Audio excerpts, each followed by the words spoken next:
Revelers, this is Off the Rails, Right versus Left, the podcast that we do because we think the left is evil. I'm Rob B. And I'm Brad Lee. And I'm Brian G. And we are Off the Rails, Right versus Left. Again, we're doing this show because we think everybody needs to know that the left is evil.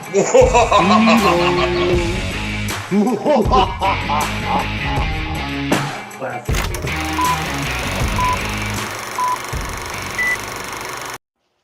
Evil. Absolutely evil. All right, guys, so we're back, and we're going to be we're actually not going to be doing a speech tonight. We're going to do a little bit better. It's the debate from October 28th of 1980 between Ronald Reagan and Jimmy Carter. Jimmy Carter, one of the worst presidents in history until Biden. Well, I don't know. I think Obama was worse than him too. Oh, Obama was bad. Obama was very bad, but Biden. And then look how many people like had their lives destroyed by the policies of Clinton. Yeah. So yeah, there's a lot wrong. The military decimated. Yeah. So anyway, so we're gonna go ahead and play the debate, and it's very funny because, as I pointed out in some of his speeches, he could just as easily be speaking about the state of the country today, which tells you how bad it is under Biden and Harris. Yeah. So this is from the National Archives at the Ronald Reagan Presidential Library. So check it out, guys.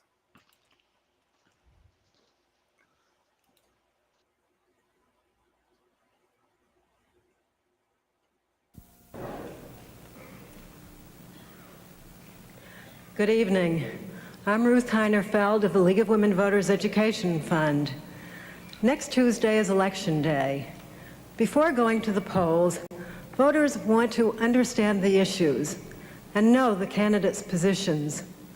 Tonight, voters will have an opportunity to see and hear the major party candidates for the presidency state their views on issues that affect us all. The League of Women Voters is proud to present this presidential debate.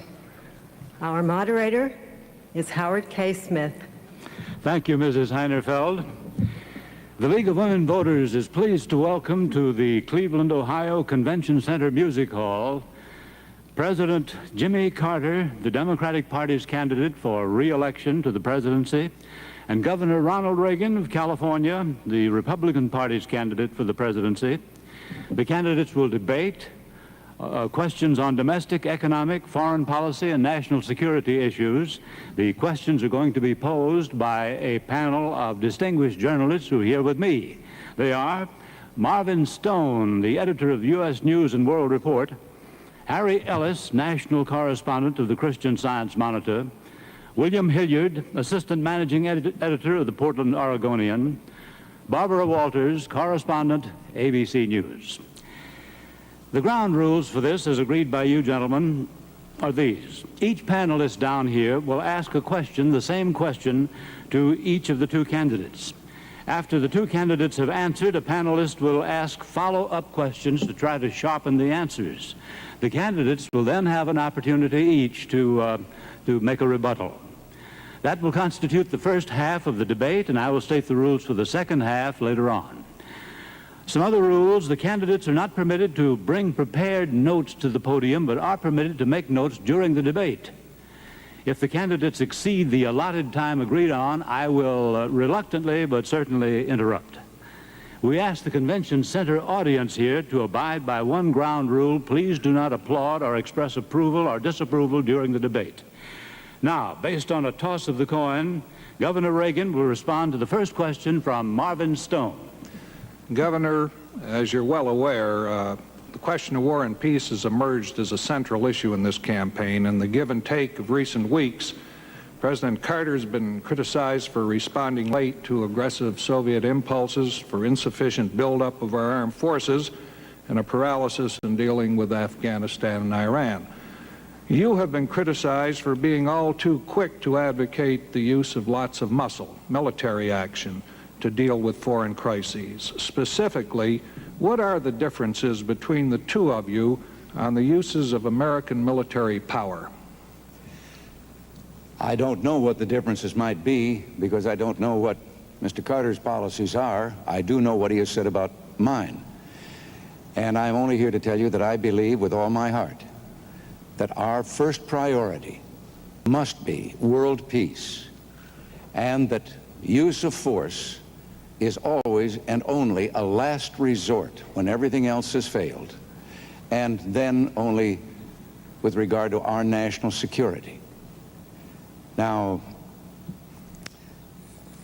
I believe also that meeting this mission, this responsibility for preserving the peace, which I believe is a responsibility peculiar to our country, that we cannot shirk our responsibility as the leader of the free world because we're the only one that can do it.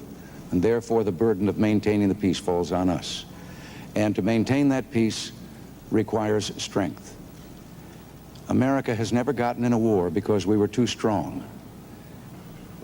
We can get into a war by letting events get out of hand as they have in the last 3.5 years under the foreign policies of this administration of Mr. Carter's, until we're faced each time with a crisis.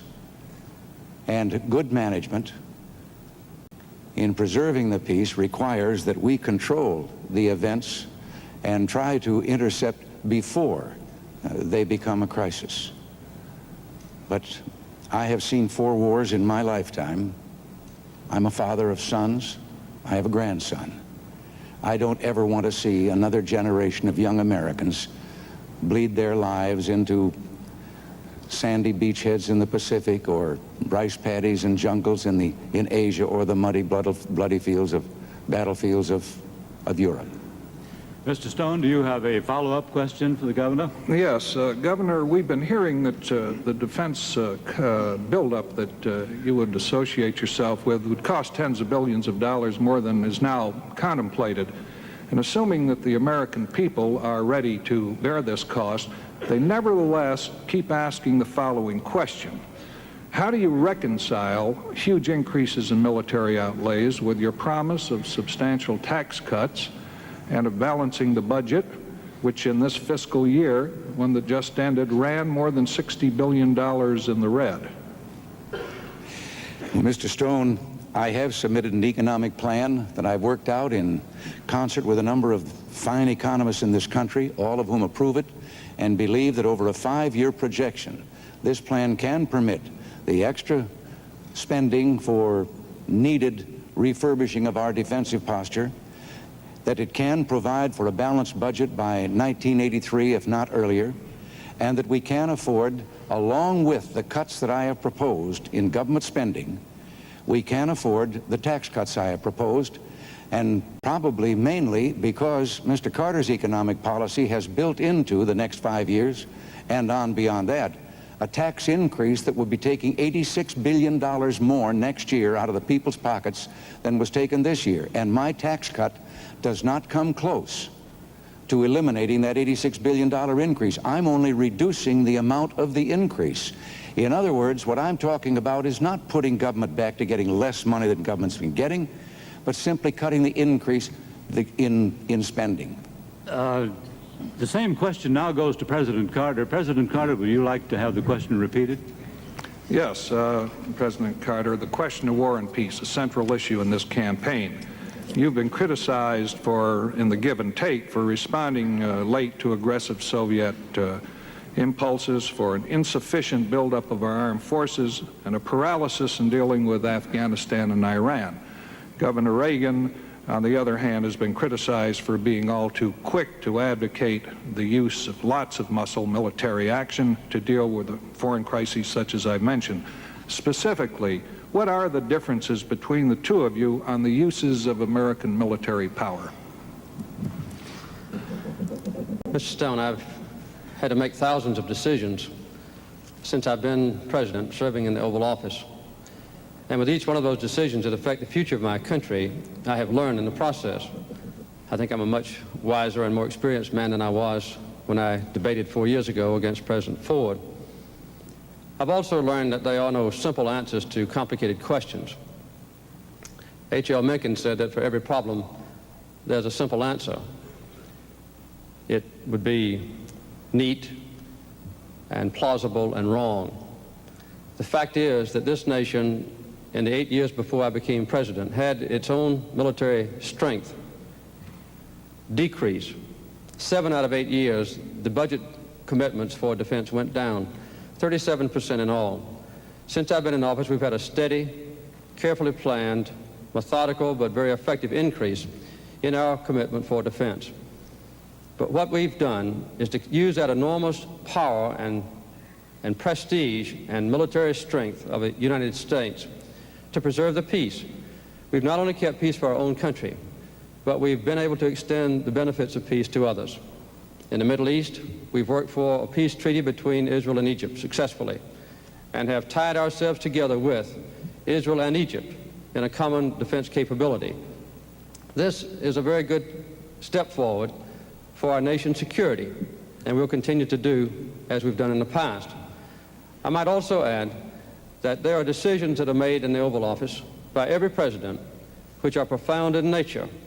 There are always troubled spots in the world, and how those troubled areas are addressed by a president alone in that Oval Office affects our nation directly. The involvement of the United States and also our American interest, that is a basic decision that has to be made so frequently by every president who serves. That's what I've tried to do successfully by keeping our country at peace. Mr. Stone, do you have a follow-up? Yes, I would like to be a little more specific on the use of military power, and let's talk about one area for a moment. Under what circumstances would you use military forces to deal with, for example, a shutoff of Persian Oil Gulf, if that should occur, or to counter a Russian expansion beyond Afghanistan into either Iran or Pakistan? I ask this question in view of charges that we are woefully unprepared to project sustained, and I emphasize the word sustained power in that part of the world. Mr. Stone, in my State of the Union address earlier this year, I pointed out that any threat to the stability or security of the Persian Gulf would be a threat to the security of our own country. In the past, we've not had an adequate military presence in that region. Now we have 2 major carrier task forces. We have access to facilities in 5 different areas of that region. And we've made it clear that working with our allies and others, that we are prepared to address any foreseeable eventuality which might interrupt commerce with that crucial area of the world. But in doing this, we have made sure that we address this question peacefully, not injecting American military forces into combat, but letting the strength of our nation be felt in a beneficial way. This, I believe, has assured that our interests will be protected in the Persian Gulf region, as we've done in the Middle East and throughout the world. Governor Reagan, you have a minute to comment or rebut. Well, yes, I question the figure about the decline in defense spending under the 2 previous administrations in the preceding 8 years to this administration. I would call to your attention that we were in a war that wound down during those 8 years, which of course made a change in military spending because of turning from war to peace. I also would like to point out that Republican presidents in those years, faced with a Democratic majority in both houses of the Congress, found that their requests for defense budgets were very often cut.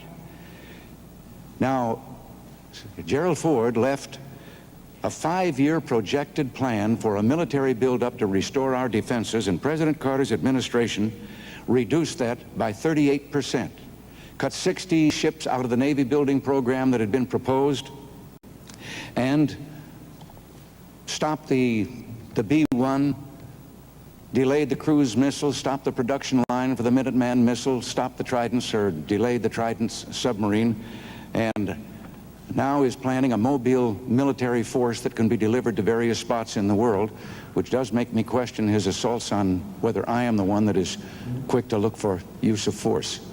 President Carter, you have the last word on this question.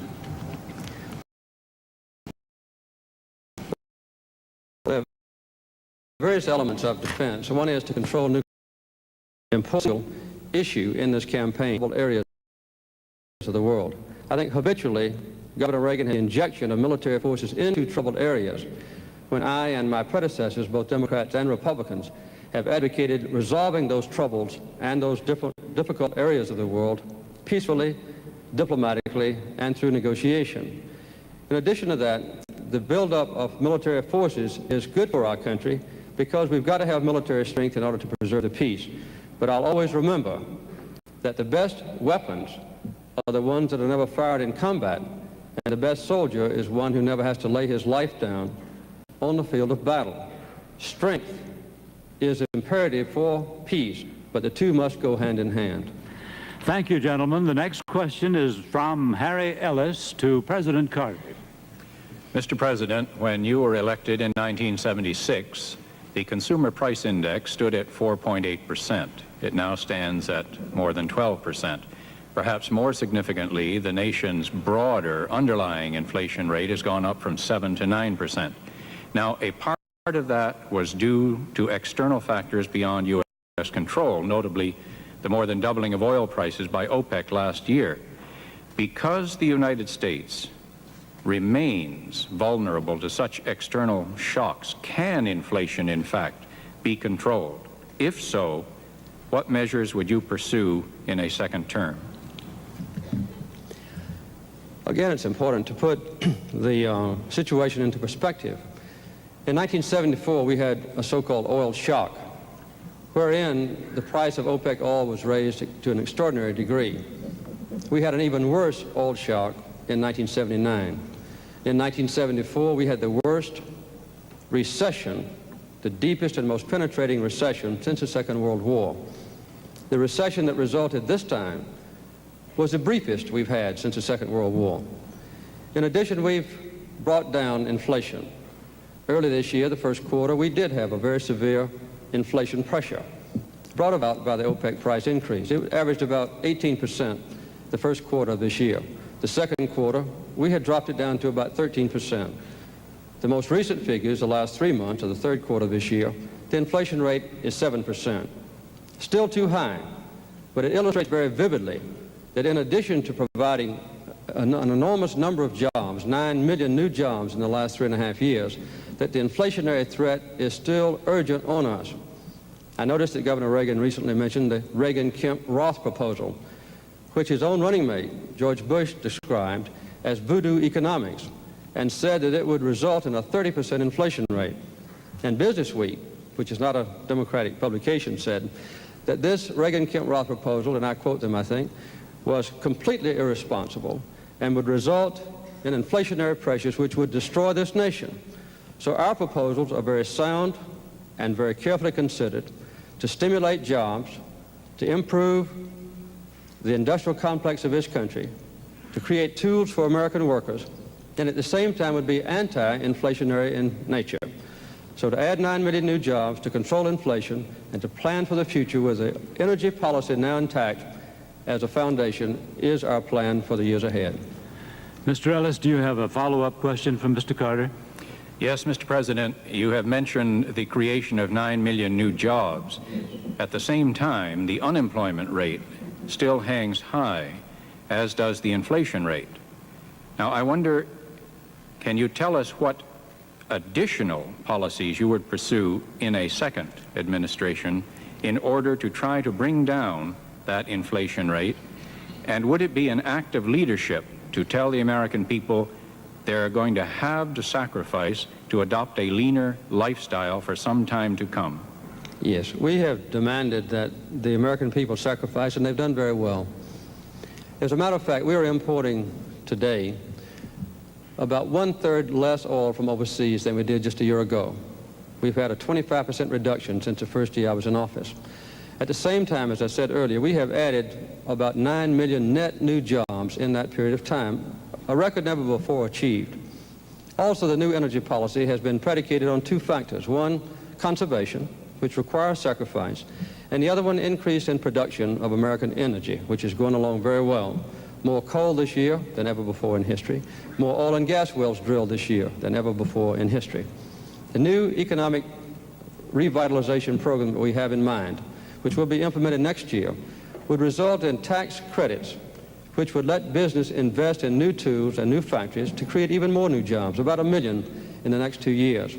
And we also have planned a youth employment program which would encompass 600,000 jobs for young people. This has already passed the House, now has an excellent prospect to pass the Senate. Now the same question goes to Governor Reagan. Governor Reagan, would you like to have the question repeated? Governor Reagan, during the past 4 years, the Consumer Price Index has risen from 4.8% to currently over 12%. And perhaps more significantly, the nation's broader underlying rate of inflation has gone up from 7 to 9%. Now, a part of that has been due to external factors beyond U.S. control, and notably the more than doubling of OPEC oil prices last year, which leads me to ask you whether, since the United States remains vulnerable to such external shocks, can inflation in fact be controlled? If so, specifically what measures would you pursue? Mr. Ellis, I think this idea that has been spawned here in our country that inflation somehow came upon us like a plague and therefore it's uncontrollable and no one can do anything about it is entirely spurious, and it's dangerous to say this to the people. When Mr. Carter became president, inflation was 4.8%. As you said, it had been cut in two by President Gerald Ford. It is now running at 12.7%. President Carter also has spoken of the new jobs created. Well, we always, with the normal growth in our country and increase in population, increase the number of jobs. But that can't hide the fact that there are 8 million men and women out of work in America today, and 2 million of those lost their jobs in just the last few months. Mr. Carter had also promised that he would not use unemployment as a tool to fight against inflation.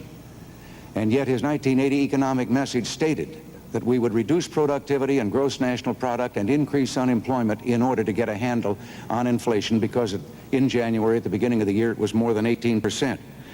Since then, he has blamed to the people for inflation OPEC. He's blamed the Federal Reserve System. He has blamed the lack of productivity of the American people. He has then accused the people of living too well, and that we must share in scarcity, we must sacrifice and get used to doing with less. We don't have inflation because the people are living too well. We have inflation because the government is living too well. And the last statement, just a few days ago, was a speech to the effect that we have inflation because government revenues have not kept pace with government spending. I see my time is running out here. I'll have to get this down very fast. Yes, you can lick inflation by increasing productivity and by decreasing the cost of government to the place that we have balanced budgets and are no longer grinding out printing press money, flooding the market with it because the government is spending more than it takes in. And my economic plan calls for that. The President's economic plan calls for increasing the taxes to the point that we finally take so much money away from the people that we can balance the budget in that way. But we will have a very poor nation and a very unsound economy if we follow that path. A follow-up, Mr. Ellis? Yes, you have centered on cutting government spending in what you have just said about your own policies. You have also said that you would increase defense spending.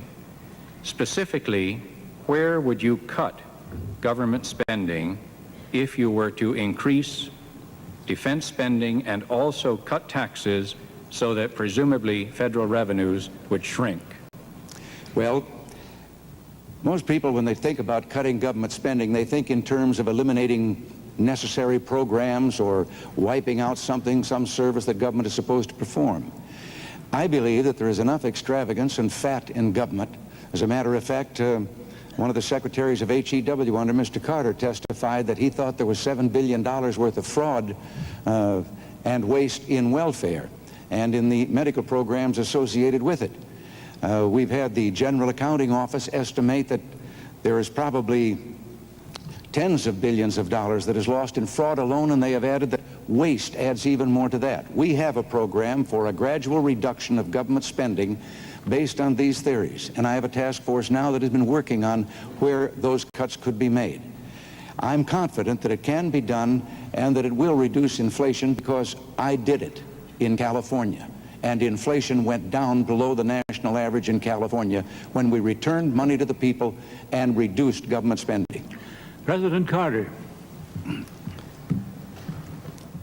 Governor Reagan's proposal, the Reagan-Kemp-Roth proposal, is one of the most highly inflationary ideas that ever has been presented to the American public. He would actually have to cut government spending by at least $130 billion in order to balance the budget under this ridiculous proposal. I noticed that his task force is working for his future plans, had some of their ideas revealed in the Wall Street Journal this week. One of those ideas was to repeal the minimum wage. And several times this year, Governor Reagan has said that the major cause of unemployment is the minimum wage. This is a heartless kind of approach to the working families of our country, which is typical of many Republican leaders in the past, but I think has been accentuated under Governor Reagan. In California, I'm surprised Governor Reagan brought this up, he had the 3 largest tax increases in the history of that state under his administration. He more than doubled state spending while he was governor, 122% increase, and had between a 20 and 30% increase in the number of employees. Sorry to interrupt in California. Carter. Thank you, sir. It's Governor Reagan has the last word on this question. Yes.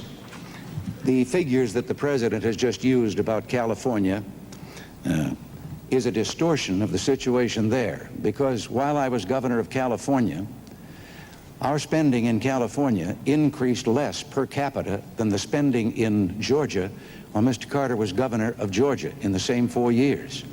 The size of government increased only 1/6 in California of what it increased in proportion to population in Georgia. And the idea, inflationary, I would like to ask the president, why is it inflationary to let the people keep more of their money and spend it the way they'd like, and it isn't inflationary to let him take that money and spend it the way he wants? I wish not be rhetorical, but it must be because we run out of time on that. Now, the third question to Governor Reagan from William Hilliard. Yes, Governor Reagan, the decline of our cities has been hastened by the continual rise in crime, strained race relations, the fall in the quality of public education, the persistence of abnormal poverty in a rich nation, and a decline in the services to the public. The signs seem to point toward a deterioration that could lead to the establishment of a permanent underclass in the cities. What specifically would you do in the next 4 years to reverse this trend? I have been talking to a number of congressmen who have much the same idea that I have, and that is that in the inner city areas, that in cooperation with local government and with national government, and using tax incentives and with cooperation with the private sector, that we have development zones. Let the local entity, the city, declare this particular area based on the standards of the percentage of people on welfare, unemployed, and so forth in that area. And then through tax incentives, induce the creation of businesses providing jobs and so forth in those areas.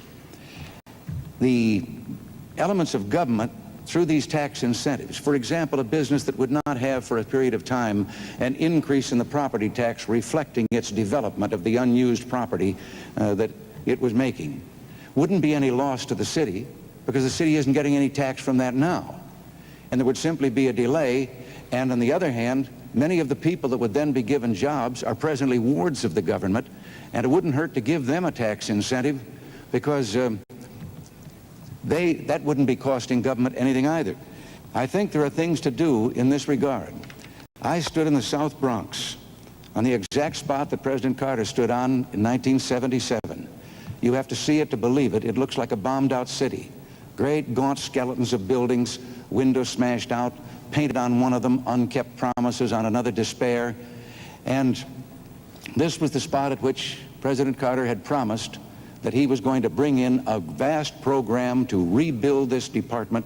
There are this area, there are whole blocks of land that are left bare, just bulldozed down flat. And nothing has been done, and they are now charging to take tourists through there to see this terrible desolation. I talked to a man just briefly there who asked me one simple question: do I have reason to hope that I can someday take care of my family again? Nothing has been done. Follow up, Mr. Hilliard. Yes, Governor Reagan. Blacks and other non-whites are increasing in numbers in our cities. Many of them feel that they are facing a hostility from whites that prevents them from joining the economic mainstream of our society. There is racial confrontation in the schools, on jobs, and in housing as non-whites seek to reap the benefits of a free society. What do you think is the nation's future as a multiracial society? I believe in it. I am eternally optimistic, and I happen to believe that we've made great progress from the days when I was young and when this country didn't even know it had a racial problem. I know those things can grow out of despair in an inner city, when there's hopelessness at home, lack of work and so forth. But I believe that all of us together, and I believe the presidency is what Teddy Roosevelt said it was. It's a bully pulpit. And I think that something can be done from there, because the goal for all of us should be that one day things will be done neither because of nor in spite of any of the differences between us, ethnic differences or racial differences, whatever they may be, that we will have total equal opportunity for all people. And I would do everything I could in my power to bring that about. Mr. Hilliard, would you repeat your question for President Carter? President Carter, the decline of our cities has been hastened by the continual rise in crime, strained race relations, the fall in the quality of public education, the persistence of abnormal poverty in a rich nation, and a decline in services to the public. The signs seem to point toward a deterioration that could lead to the establishment of a permanent underclass in the cities. What specifically would you do in the next 4 years to reverse this trend? Thank you, Mr. Hilliard.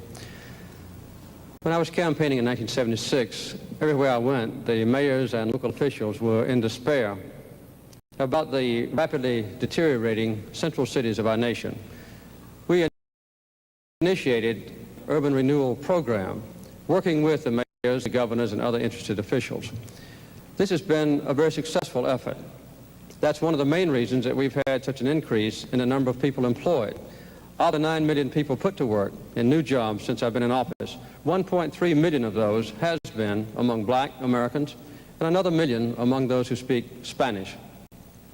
We're now planning to continue the revitalization program with increased commitments of rapid transit, mass transit.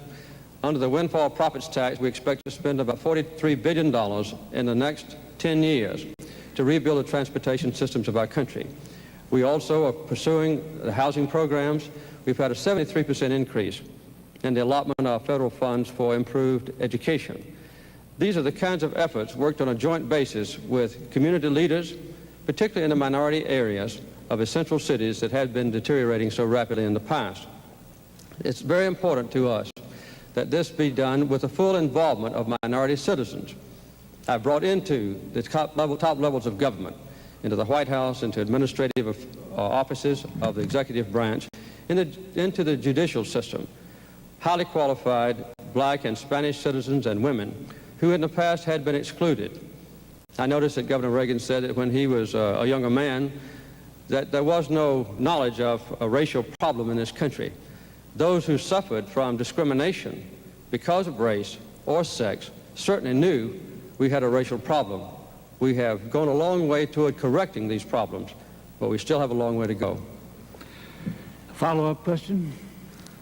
Yes, President Carter, I'd like to repeat the same follow-up to you.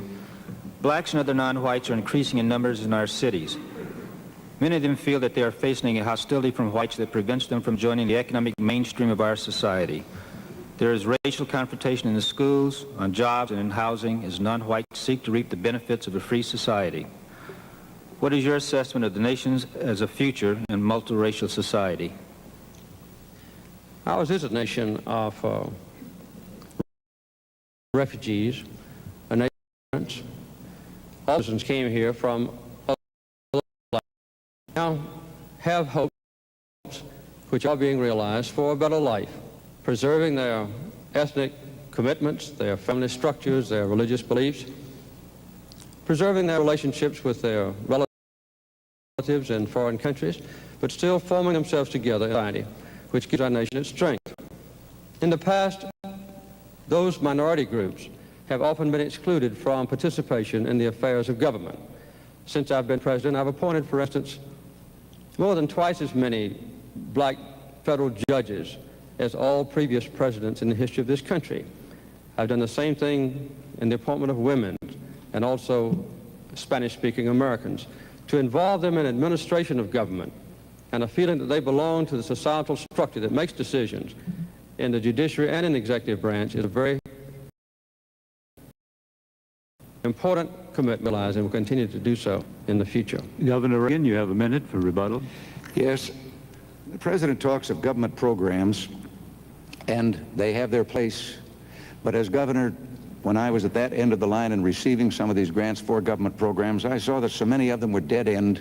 They were public employment for these people who really want to get out into the private job market where there are jobs with a future.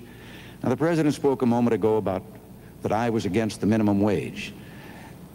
I wish he could have been with me when I sat with a group of teenagers who were black and who were telling me about their unemployment problems, and that it was the minimum wage that had done away with the job.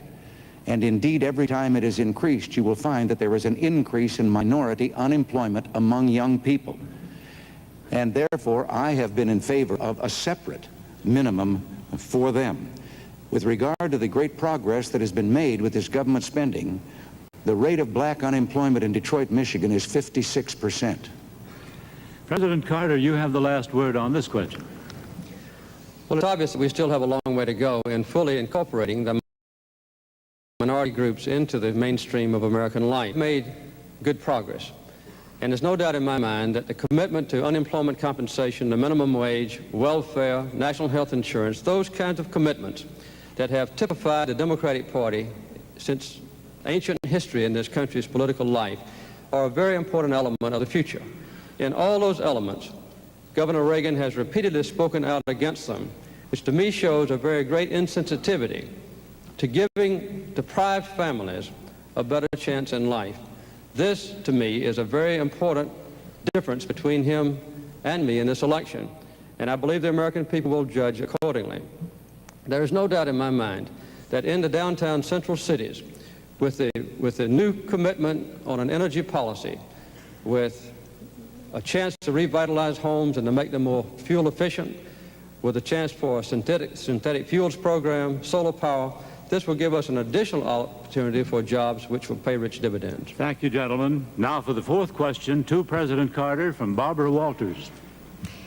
Mr. President, the eyes of the country tonight are on the hostages in Iran. I realize this is a sensitive area, but the question of how we respond to acts of terrorism goes beyond this current crisis. Other countries have policies that determine how they will respond.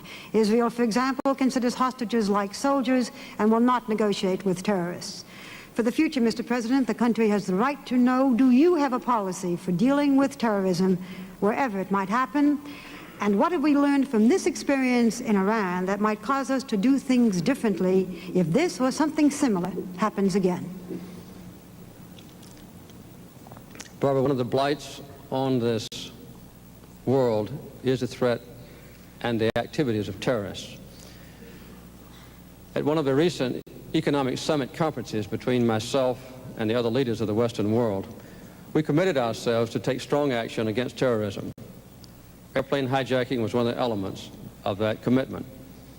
There is no doubt that we have seen in recent years, in recent months, additional acts of violence against Jews in France, and of course against those who live in Israel by the PLO and other terrorist organizations.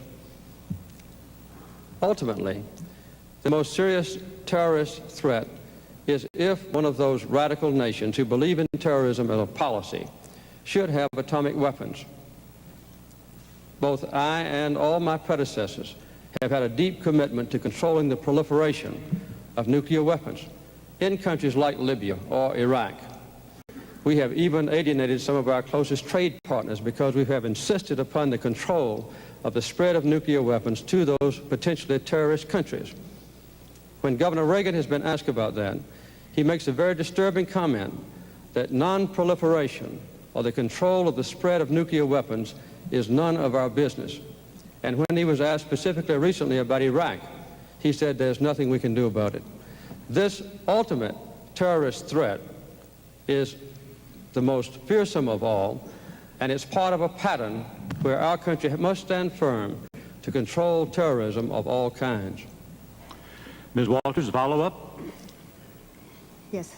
While we are discussing policy, had Iran not taken American hostages, I assume that in order to preserve our neutrality, we would have stopped the flow of spare parts and vital war materials once war broke out between Iraq and Iran. Now we're offering to lift the ban on such goods if they let our people come home. Doesn't this reward terrorism, compromise our neutrality, and possibly antagonize nations now friendly to us in the Middle East? We will maintain our position of neutrality in the Iran and Iraq war. We have no plans to sell additional material or goods to Iran that might be of a warlike nature. When I made my decision to stop all trade with Iran as a result of the taking of our hostages, I announced then and have consistently maintained since then that if the hostages are released safely, that we would make delivery on those items which Iran owns, which they have bought and paid for. Also, that the frozen Iranian assets would be released. That's been a consistent policy, one I intend to carry out. Would you repeat the question now for Governor Reagan, please, Ms. Walters? Yes. Governor, the eyes of the country tonight remain on the hostages in Iran, but the question of how we respond to acts of terrorism goes beyond this current crisis. There are other countries that have policies that determine how they will respond. Israel, for example, considers hostages like soldiers and will not negotiate with terrorists. For the future, the country has the right to know, do you have a policy for dealing with terrorism wherever? And what have we learned from this experience in Iran that might cause us to do things differently if this or something similar should happen again? Well, Barbara, you've asked that question twice. I think you ought to have at least one answer to it. I have been accused of a plan with regard to the hostages. Now, this comes from an answer that I've made at least 50 times during this campaign to the press, which is that the question would be, have you any ideas of what you would do if you were there? And I said, well, yes. And I think that anyone that's seeking this position, as well as other people probably, have thought to themselves, what about this, what about that? These are just ideas of what I would think of if I were in that position and had access to the information in which I would know all the options that were open to me. I have never answered the question, however, second, the one that says, well, tell me, what are some of those ideas? First of all, I would be fearful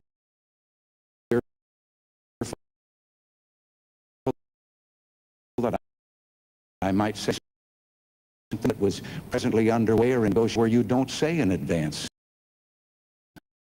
what it is you're thinking of doing. The question is difficult to answer because in the situation right now, no one wants to say anything that would inadvertently delay in any way the return of those hostages if there is a chance of their coming home soon, or that might cause them harm. What I do think should be done, once they are safely here, and we've endured this humiliation for just lacking 1 week of a year now, then I think it is time for us to have a complete investigation as to the diplomatic efforts that were made in the beginning, why they have been there so long, and when they come home, what did we have to do in order to bring that about? What arrangements were made? And I would suggest that Congress should hold such an investigation. In the meantime, I'm going to continue praying that they'll come home. Follow-up question.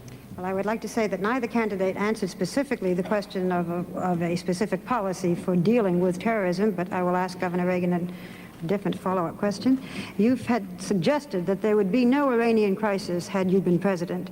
because we would have given firmer support to the Shah. But Iran is a country of 37 million people who are resisting a government they regarded as dictatorial. My question is not whether the Shah's regime was preferable to the Ayatollahs, but whether the United States has the power or the right to try to determine what form of government any country will have, and do we back unpopular regimes whose major merit is that they are friendly to the United States? The degree of unpopularity when the choice authoritarianism, totalitarianism, I should say, in the alternative government makes one wonder whether you are being helpful to the people. And we've been guilty of that. Because someone didn't meet exactly our standards of human rights, even though they were an ally of ours, instead of trying patiently to persuade them to change their ways, we have, in a number of instances, aided a revolutionary overthrow which results in complete totalitarianism instead for those people. And I think that this is a kind of a hypocritical policy when at the same time we're maintaining a détente with the one nation in the world where there are no human rights at all, the Soviet Union. Now, there was a second phase in the Iranian affair in which we had something to do with that. And that was we had adequate warning that there was a threat to our embassy, and we could have done what other embassies did, either strengthen our security there or remove our before the kidnap and the takeover took place. Governor, I'm sorry, I must interrupt. President Carter, you have a minute for rebuttal. I didn't hear any comment from Governor Reagan about what he would do to stop or to reduce terrorism in the future. What the Western allies did decide to do is to stop all air flights, commercial air flights, to any nation involved in terrorism or the hijacking of airplanes or the harboring of hijackers. Secondly, we all committed ourselves, as have all my predecessors in the Oval Office, not to permit the spread of nuclear weapons to a terrorist nation or to any other nation that does not presently have those weapons or capabilities for explosives. Not the sales of material or weapons which is involved in terrorist activities. And lastly, not to deal with the PLO until and unless the PLO recognizes Israel's right to exist and recognizes UN Resolution 242 as a basis for Middle East peace. These are a few of the things to which our nation is committed, and we will continue with these commitments. Governor Reagan, you have the last word on that question. Yes, I have no quarrel whatsoever with the things that have been done, because I believe it is high time that the civilized countries of the world made it plain that there is no room worldwide for terrorism. There will be no negotiation with terrorists of any kind. And while I have a last word here, I would like to correct a misstatement of fact by the President. I have never made the statement that he suggested about nuclear proliferation, and nuclear proliferation or the trying to halt it would be a major part of a foreign policy of mine. Thank you, gentlemen. That is the first half of the debate. Now the rules for the second half, quite simple. They're only complicated when I explain them. In second half, the panel is with me will have no follow-up questions. Instead, the panel the candidates will have two opportunities to follow up, to question, to rebut, or just to comment on his opponent's statement. Governor Reagan will respond in this section to the first question from Marvin Stone. Governor Reagan, arms control. The President said it was the single most important issue. Both of you have expressed the desire to end the nuclear arms race with Russia, but by methods that are vastly different. You suggest that we scrap the SALT II treaty already negotiated and intensify the buildup of American power to induce the Soviets to sign a new treaty, one more favorable to us. Yes. President Carter, on the other hand, says he will again try to convince a reluctant Congress to ratify the present treaty on the grounds it's the best we can hope to get. Now, both of you cannot be right. Will you tell us why you think you are? Yes, I think I'm right, because I believe that we must have a consistent foreign policy, a strong America, and a strong economy. And then, as we build up our national security to restore our margin of safety, we at the same time try to restrain the Soviet buildup, which has been going forward at a rapid pace and for quite some time. The SALT II treaty was the result of negotiations that Mr. Carter's team entered into after he had asked the Soviet Union for a discussion of actual reduction of nuclear strategic weapons. And his emissary, I think, came home in 12 hours with having heard a very definite niet.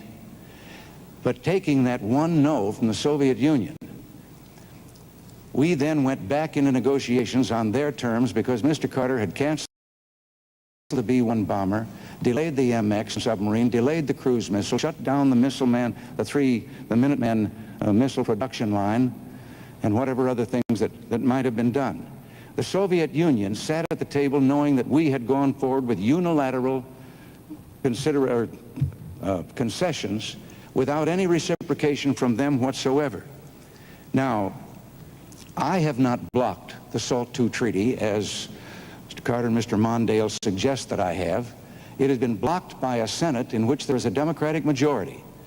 Indeed, the Senate Armed Services Committee voted 10-0 with 7 abstentions against the SALT II treaty and declared that it was not in the national security interests of the United States, besides which it is illegal, because the law of the land passed by Congress says we cannot accept a treaty in which we are not equal.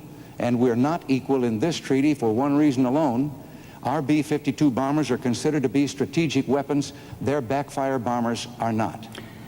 Governor, I have to interrupt you at that point. The time's up for that. But the same question now to President Carter. Yes, President Carter, both of you have expressed the desire to end the nuclear arms race with Russia, but through vastly different methods. The governor suggests we scrap the SALT II treaty, which you negotiated in Vienna, signed in Vienna, and intensify the buildup of American power to induce the Soviets to sign a new treaty, one more favorable to us. You, on the other hand, say you will again try to convince a reluctant Congress to ratify the present treaty on the grounds it is the best we can hope to get from the Russians. You cannot both be right. Will you tell us why you think you are? Yes, I'd be glad to. Inflation, unemployment, the cities, all very important issues, but they pale into insignificance in the life and duties of a president when compared with the control of nuclear weapons. Every president who has served in the Oval Office since Harry Truman has been dedicated to the proposition of controlling nuclear weapons. To negotiate with the Soviet Union, balanced, controlled, observable, and then reducing levels of atomic weaponry. There is a disturbing pattern in the attitude of Governor Reagan. He has never supported any of those arms control agreements. The limited test ban, SALT I, nor the anti-ballistic missile treaty, nor the Vladivostok treaty negotiated with the Soviet Union by President Ford, and now he wants to throw into the wastebasket a treaty to control nuclear weapons on a balanced and equal basis between ourselves and the Soviet Union, negotiated over a 7-year period by myself and my 2 Republican predecessors. The Senate has not voted yet on the Strategic Arms Limitation Treaty. There have been preliminary skirmishings in the committees of the Senate, but the treaty has never come to the floor of the Senate for either a debate or a vote. It's understandable that a senator in the preliminary debates can make an irresponsible statement or maybe an ill-advised statement. You've got 99 other senators to correct that mistake, if it is a mistake. But when a man who hopes to be president says, take this treaty, discard it, do not vote, do not debate, do not explore the issues, do not finally capitalize on this long negotiation, that is a very dangerous and disturbing thing. Governor Reagan, you have an opportunity to rebut that. Yes, I'd like to respond very much. First of all, the Soviet Union, if I have been critical of some of the previous agreements, it's because we've been out-negotiated for quite a long time. And they have managed, in spite of all of our attempts at arms limitation, to go forward with the biggest military buildup in the history of man. Now, to suggest that because 2 Republican presidents tried to pass the SALT treaty, that puts them on its side, I would like to say that President Ford, who was within 90% of a treaty that we could be in agreement with when he left office, is emphatically against this SALT treaty. I would like to point out also that senators like Henry Jackson and Hollings of South Carolina, they are taking the lead in the fight against this particular treaty. I am not talking of scrapping. I am talking of taking the treaty back and going back into negotiations, and I would say to the Soviet Union, we will sit and negotiate with you as long as it takes to have not only legitimate arms limitation, but to have a reduction of these nuclear weapons to the point that neither one of us represents a threat to the other. That is hardly throwing away a treaty and being opposed to arms limitation. President Carter? Yes. Governor Reagan is making some very misleading and disturbing statements. He not only advocates the scrapping of his treaty, and I don't know that these men that he quotes are against the treaty in its final form, but he also advocates the possibility, he said it's been a missing element, of playing a trump card against the Soviet Union of a nuclear arms race and insisting upon nuclear superiority by our own nation as a predication for negotiation in the future with the Soviet Union. If President Brezhnev said, we will scrap this treaty, negotiated under 3 American presidents over a 7-year period of time, we insist upon nuclear superiority as a basis for future negotiations, and we believe that the launching of a nuclear arms race is a good basis for future negotiations, it's obvious that I, as president, and all Americans would reject such a proposition of a very dangerous race. It would change the basic tone and commitment that our nation has experienced ever since the Second World War with all presidents, Democratic and Republican, and would also be very disturbing to our allies, all of whom support this nuclear arms treaty. In addition to that, the adversarial relationship between ourselves and the Soviet Union would undoubtedly deteriorate very rapidly. This attitude is extremely dangerous and belligerent in its tone, although it's said with a quiet voice. Governor Reagan? I know the president is supposed to be replying to me, but sometimes I have a hard time in connecting what he's saying with what I have said or what my positions are. I sometimes think it's like the witch doctor that gets mad when a good doctor comes along with a cure that'll work. My point I have made already, Mr. President, with regard to negotiating, it does not call for nuclear superiority on the part of the United States. It calls for a mutual reduction of these weapons, as I say, to the point that neither of us can represent a threat to the other. And to suggest that the SALT II treaty that your negotiators negotiated was just a continuation and based on all of the preceding efforts by 2 previous presidents is just not true. It was a new negotiation because, as I say, President Ford was within about 10% of having a solution that could be acceptable. And I think our allies would be very happy to go along with a fair and verifiable SALT agreement. President Carter, you have the last word on this question. I think to close out this discussion, it would be better to put into perspective what we're talking about. I had a discussion with my daughter Amy the other day before I came here to ask her what the most important issue was. She said she thought nuclear weaponry and the control of nuclear arms. This is a formidable force. Some of these weapons have 10 megatons of explosion. If you put 50 tons of TNT in each one of railroad cars, you would have a carload of TNT, a trainload of TNT stretching across this nation. That's one major war explosion in a warhead. We have thousands, equivalent of megaton or million tons of TNT warheads. The control of these weapons is the single major responsibility of a president. And to cast down this commitment of all presidents because of some slight technicalities that can be corrected is a very dangerous approach. We have to go to another question now from Harry Ellis to President Carter. Mr. President, as you have said, Americans, through conservation, are importing much less oil today than we were even a year ago. Yet, U.S. dependence on Arab oil as a percentage of total imports is today much higher than it was at the time of the 1973 Arab oil embargo. And for some time to come, the loss of substantial amounts of Arab oil could plunge the U.S. into depression. Now, this means that a bridge must be built out of this dependence.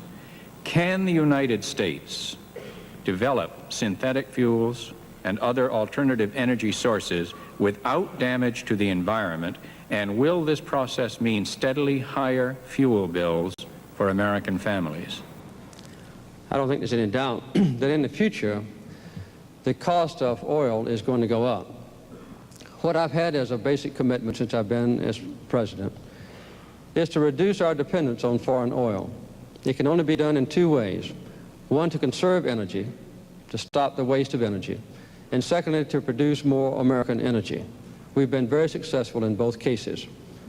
We've now reduced the importing of foreign oil in the last year alone by 1/3. We imported today 2 million barrels of oil less than we did the same day just a year ago. This commitment has been opening up a very bright vista for our nation in the future, because with the windfall profits tax as a base, we now have an opportunity to use American technology and American ability and American natural resources to expand rapidly the production of synthetic fuels, yes. To expand rapidly the production of solar energy, yes. And also to produce the conventional kinds of American energy. We will drill more oil and gas wells this year than any year in history. We'll produce more coal this year than any year in history. We are exporting more coal this year than any year in history. And we have an opportunity now, with improved transportation systems, improved loading facilities in our ports, to see a very good opportunity on the world international market to replace OPEC oil with American coal as a basic energy source.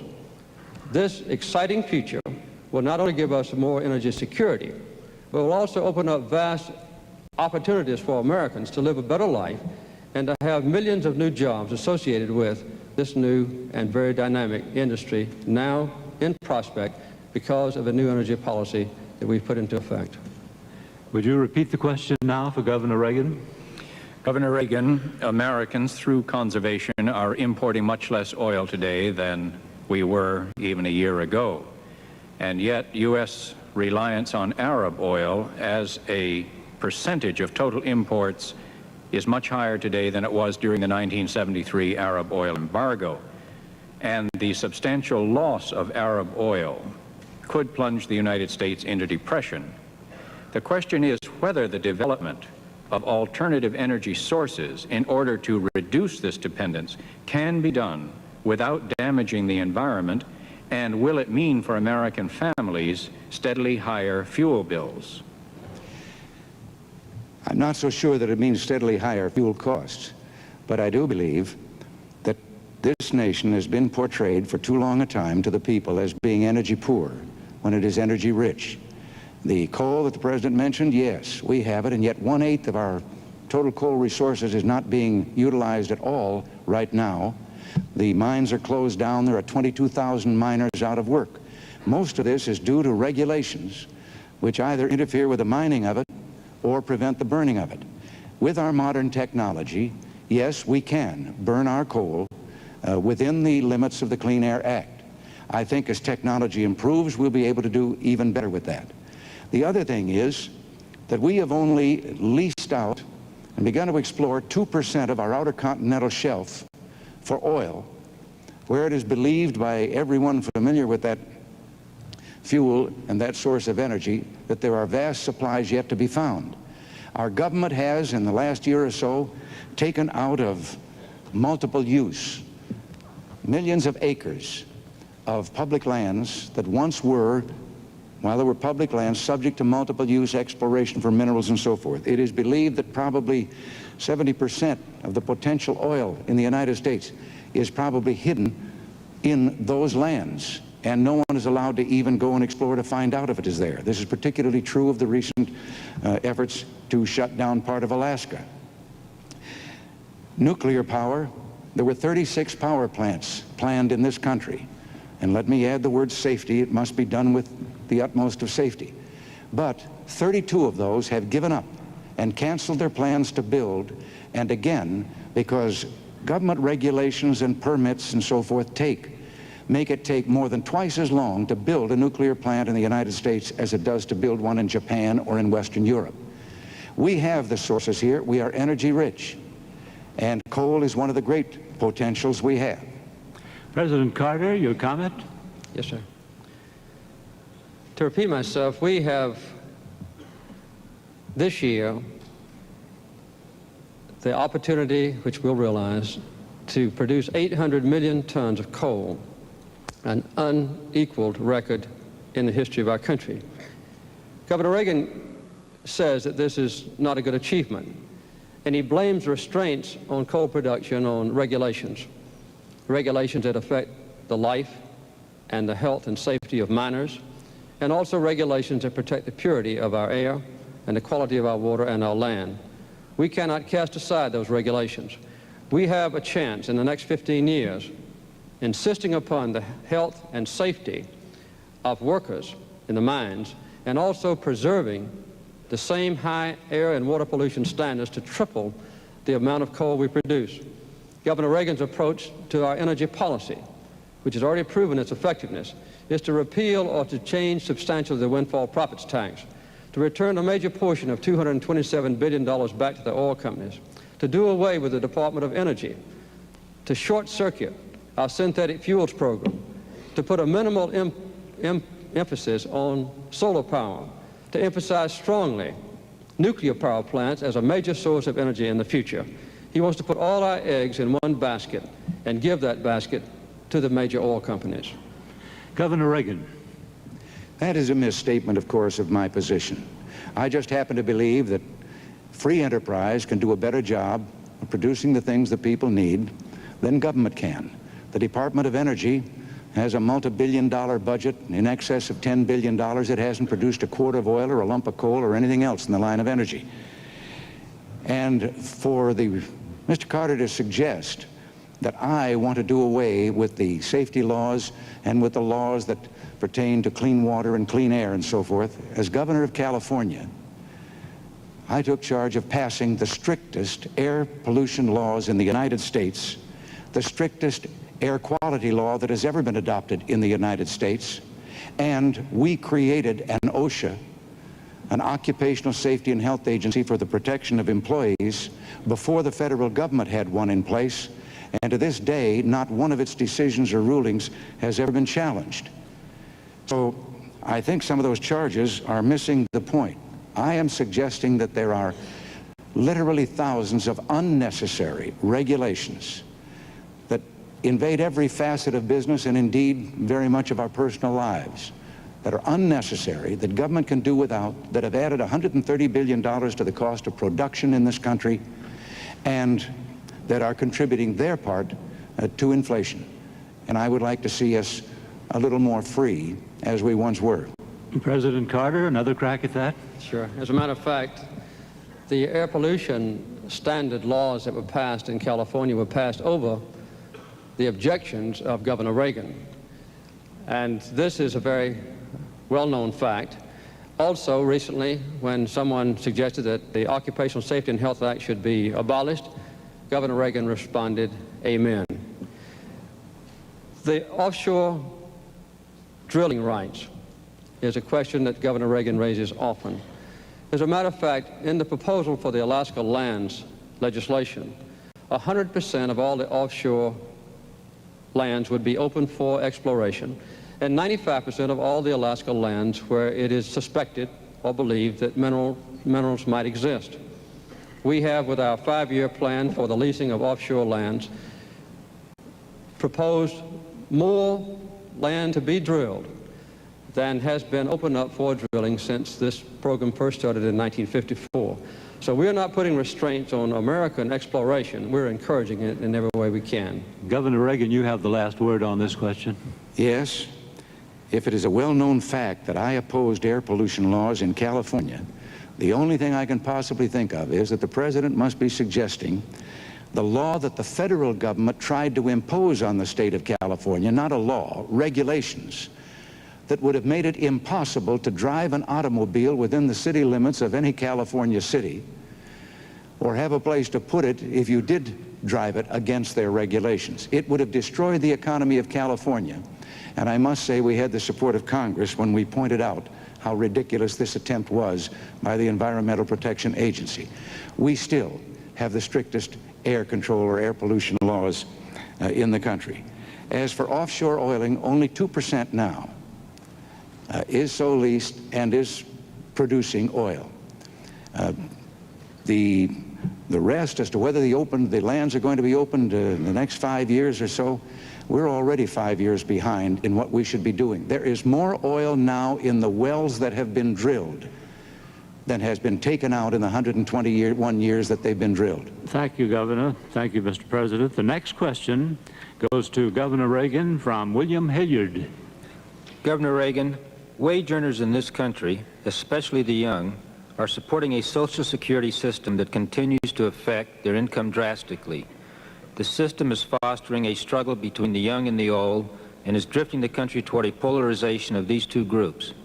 How much longer can the young wage earner expect to bear the ever-increasing burden of the Social Security system? The Social Security system was based on a false premise with regard to how fast the number of workers would increase and how fast the number of retirees would increase. It is actuarially out of balance.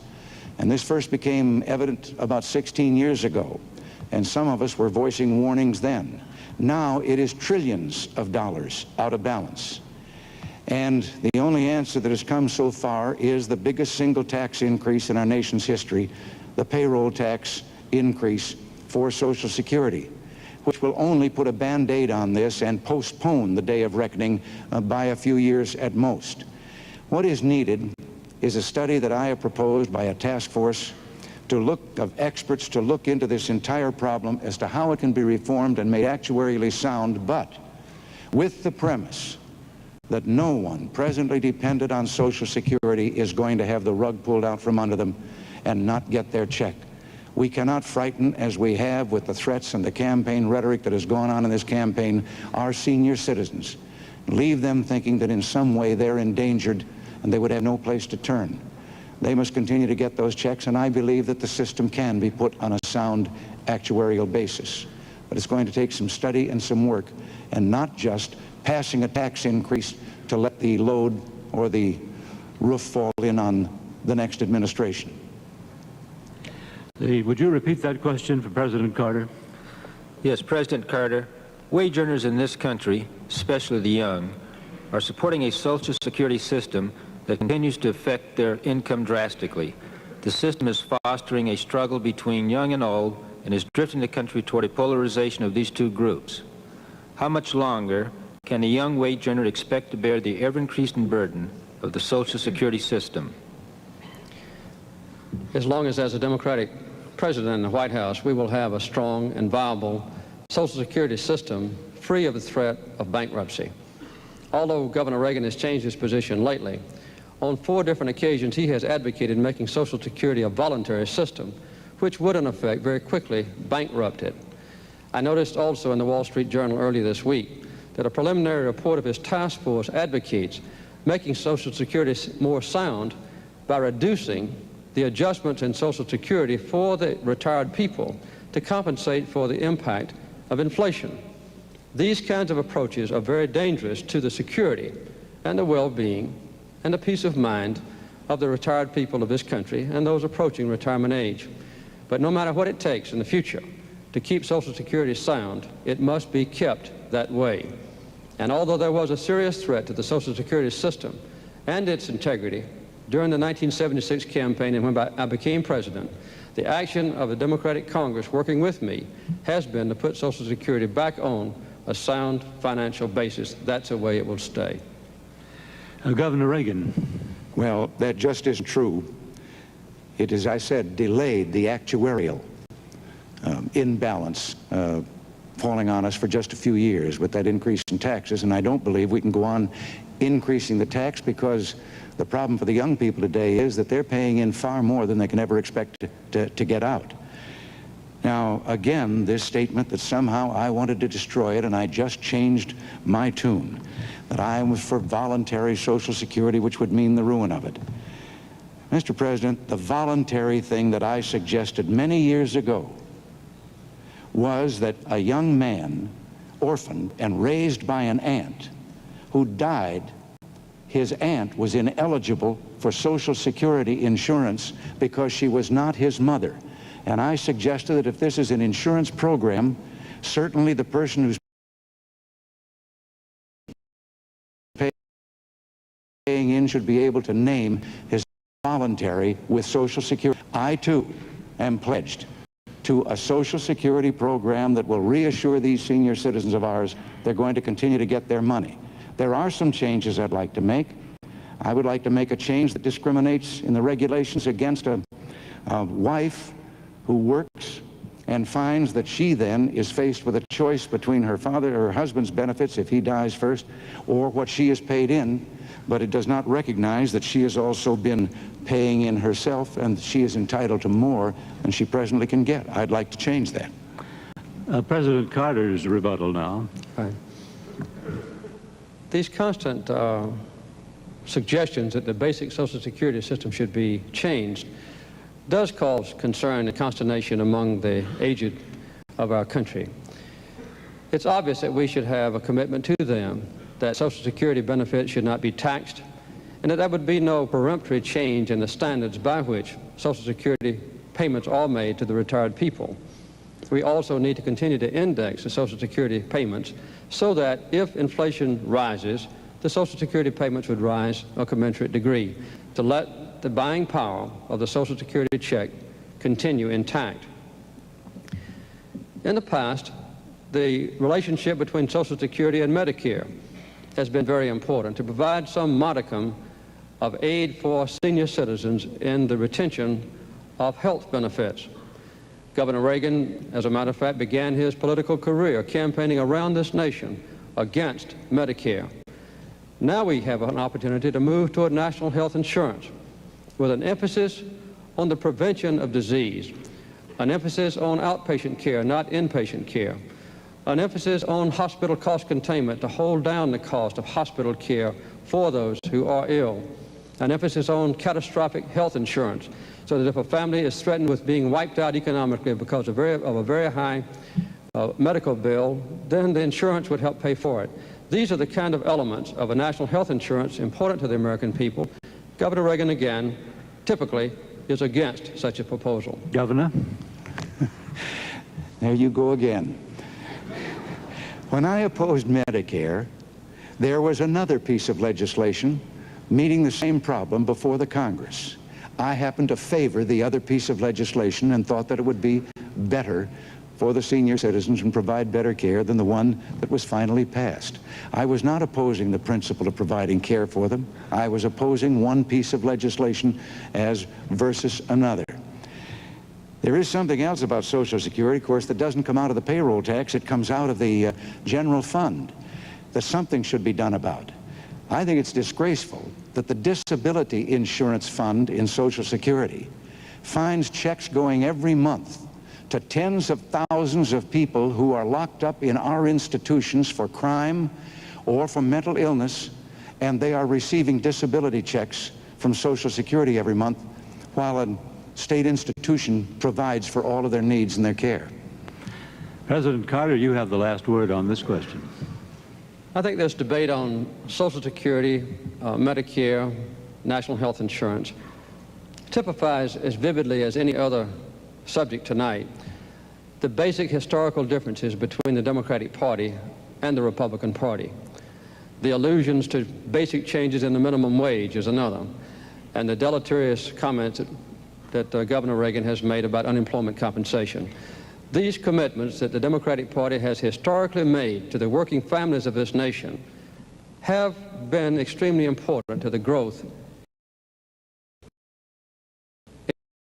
in their stature and in a better. Reagan frequently quotes Democratic presidents in his acceptance address and otherwise. I have never heard a candidate for president who is a Republican quote a Republican president. But when they get in office, they try to govern like Republicans.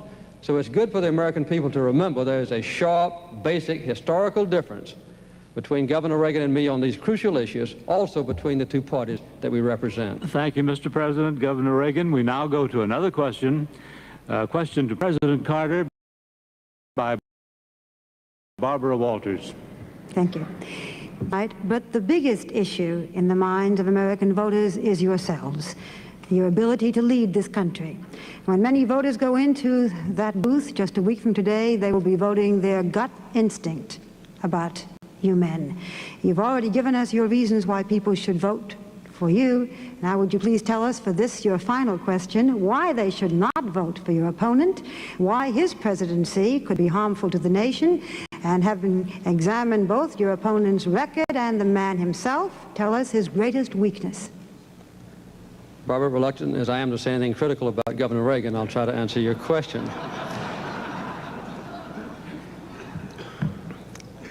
First of all is the historical perspective that I've just described.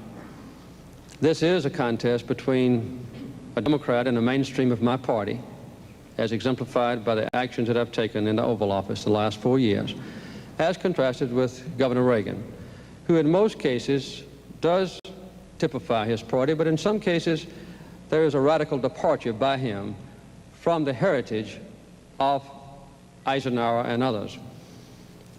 The most important crucial difference in this election campaign, in my judgment, is the approach to the control of nuclear weaponry and the inclination to control or not to control the spread of atomic weapons to other nations that don't presently have it, particularly the terrorist nations.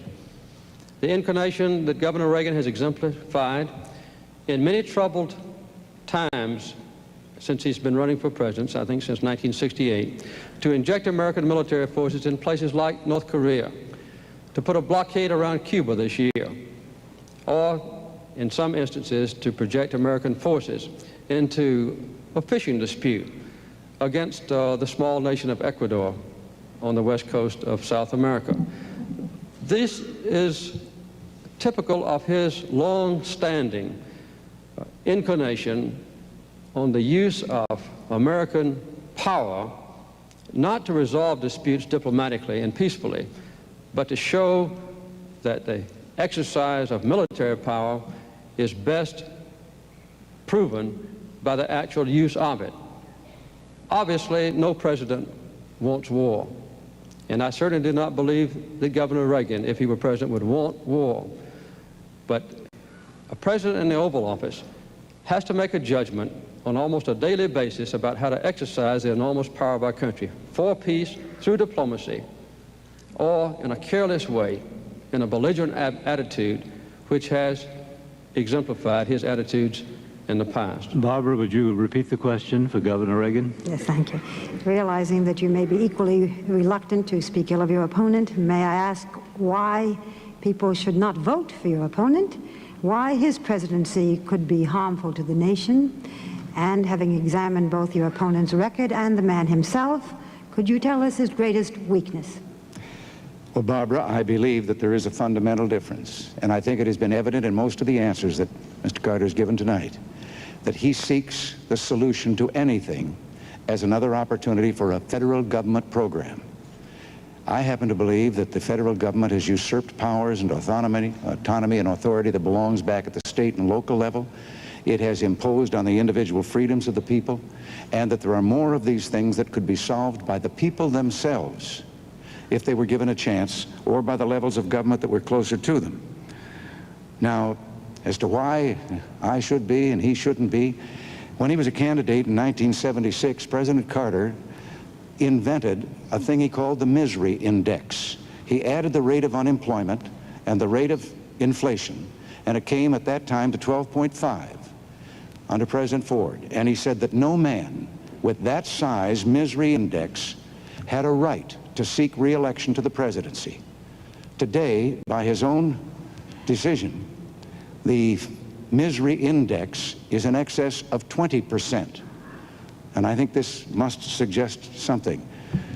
But when I have quoted a Democrat president, as the president says, I was a Democrat. I said many foolish things back in those days. But the president that I quoted had made a promise, a Democrat promise, and I quoted him because it was never kept. And today you would find that that promise is at the very heart of what republicanism represents in this country today. And that's why I believe there are going to be millions of Democrats that are going to vote with us this time around, because they too want that promise kept. Less government and less taxes and more freedom for the people. President Carter. Yes. I mentioned the radical departure of Governor Reagan from the principles or ideals or historical perspective of his own party. I don't think this can be better illustrated than in the case with guaranteeing women equal rights under the Constitution of our nation. For 40 years, the Republican Party platforms called for guaranteeing women equal rights with a constitutional amendment. 6 predecessors of mine who served in the Oval Office called for this guarantee of women's rights. Governor Reagan and the new Republican Party has departed from this commitment. A very severe blow to the opportunity for women finally to correct discrimination under which they have suffered. When a man and a woman do the same amount of work, a man gets paid $1, a woman only gets paid 59 cents. And the Equal Rights Amendment only says that equality of rights shall not be abridged for women by the federal government or by the state governments. That's all it says. A simple guarantee of equality of opportunity, which typifies the Democratic Party and which is a very important commitment of mine, as contrasted with Governor Reagan's radical departure from the long-standing policies of his own party. Governor Reagan. Yes. Mr. President, once again, I happen to be against the amendment because I think the amendment will take this problem out of the hands of elected legislators and put it in the hands of unelected judges. I am for equal rights, and while you have been in office for 4 years and not one single state, and most of them have a majority of Democratic legislators, has added to the ratification or voted to ratify the Equal Rights Amendment, while I was governor more than 8 years ago, I found 14 separate instances where women were discriminated against in the body of California law, and I had passed and signed into law 14 statutes that eliminated those discriminations, including the economic ones that you have just mentioned, equal pay and so forth.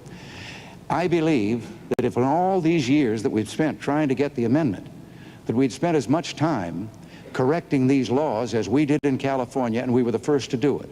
If I were president, I would also now take a look at the hundreds of federal regulations which discriminate against women and which go right on while everyone is looking for an amendment. I would have someone ride herd in those regulations, and we'd start eliminating those discriminations in the federal government against women. President Carter. Yes. Howard, I'm a Southerner, and I share the basic beliefs of my region about an excessive government intrusion into the private affairs of American citizens and also into the private affairs of the free enterprise system. One of the commitments that I made was to deregulate the major industries of this country. We've been remarkably successful with the help of the Democratic Congress. We've deregulated the air industry, the rail industry, the trucking industry, financial institutions, now working on the communications industry. In addition to that, I believe this element of discrimination is something that the South has seen so vividly as a blight on our region of the country, which has now been corrected. Not only racial discrimination, but discrimination against people that have to work for a living. Because we have been trying to pick ourselves up by our bootstraps since the long Depression years and lead a full and useful life in the affairs of this country. We've made remarkable success. It's part of my consciousness and my commitment to continue this progress. So my heritage as a Southerner, my experience in the Oval Office, convinces me that what I've just described is a proper course for the future. Governor Reagan, yours is the last word. Well, my last word is again to say that we were talking about this very simple amendment in women's rights. And I make it plain again, I am for women's rights. But I would like to call the attention of the people to the fact that that so-called simple amendment could be used by mischievous men to destroy discriminations that properly belong by law to women, respecting the physical differences between the two sexes, labor laws that protect them against doing things that would be physically harmful to them. Those could all be challenged by men.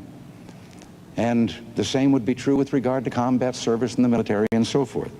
I thought that was the subject we were supposed to be on, but if we're talking about how much we think about the working people and so forth, I'm the only fellow that ever ran for this job who was 6 times president of his own union and still has a lifetime membership in that union.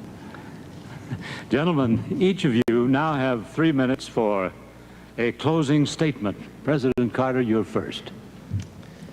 First of all, I'd like to thank the League of Women Voters for making this debate possible.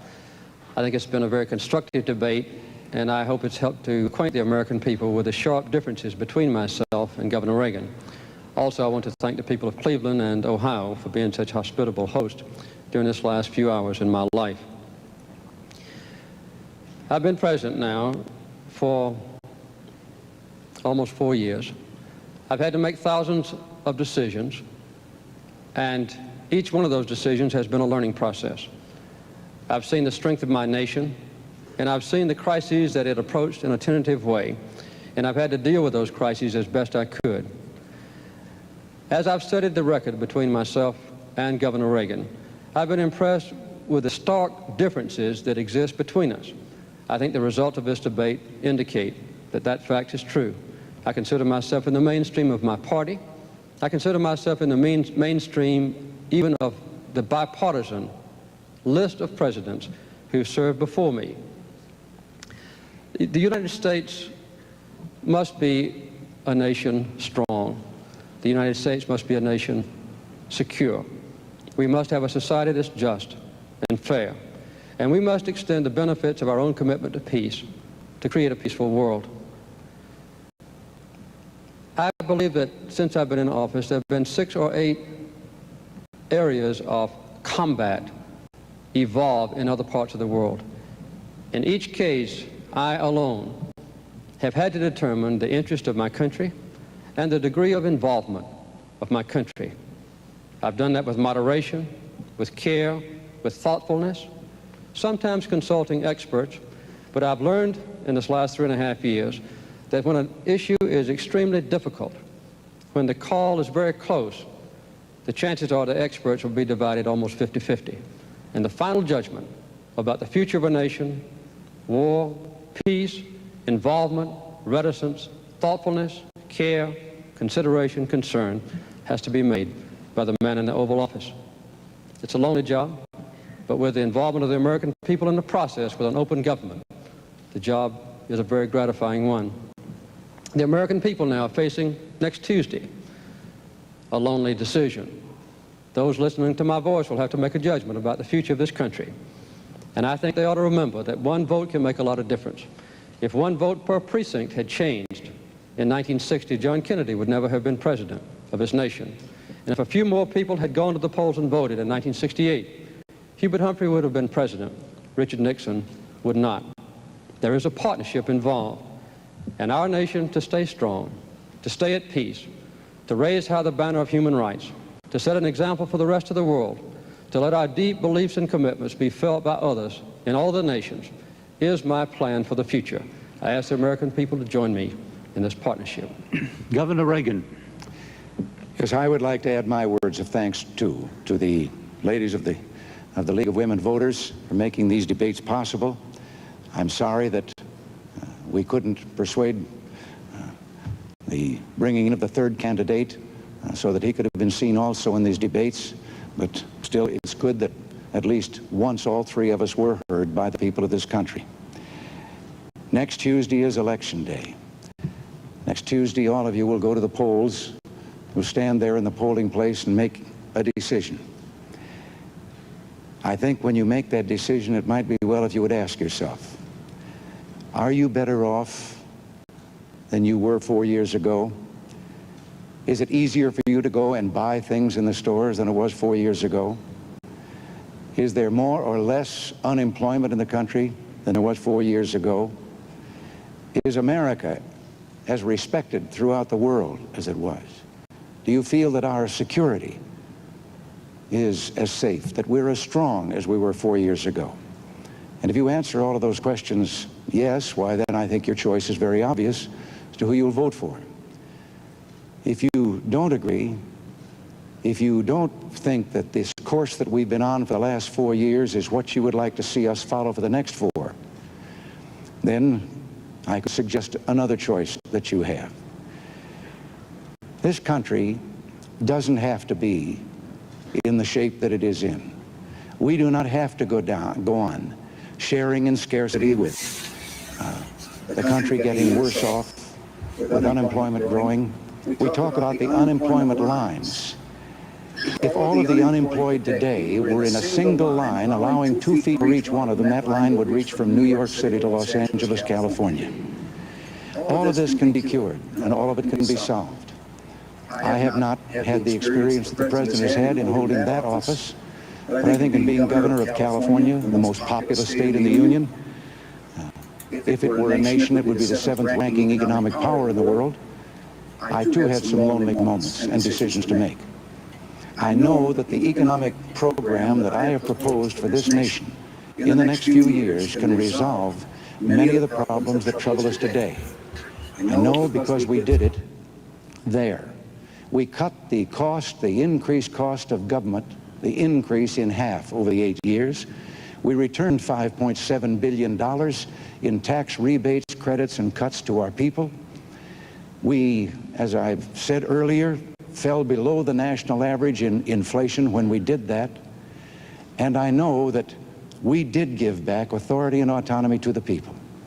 I would like to have a crusade today, and I would like to lead that crusade with your help. And it would be one, to take government off the backs of the great people of this country and turn you loose again to do those things that I know you can do so well because you did them and made this country great. Thank you. Gentlemen, ladies and gentlemen, for 60 years, the League of Women Voters has been committed to citizen education and effective participation of Americans in governmental and political affairs. The most critical element of all in that process is an informed citizen who goes to the polls and who votes. On behalf of the League of Women Voters now,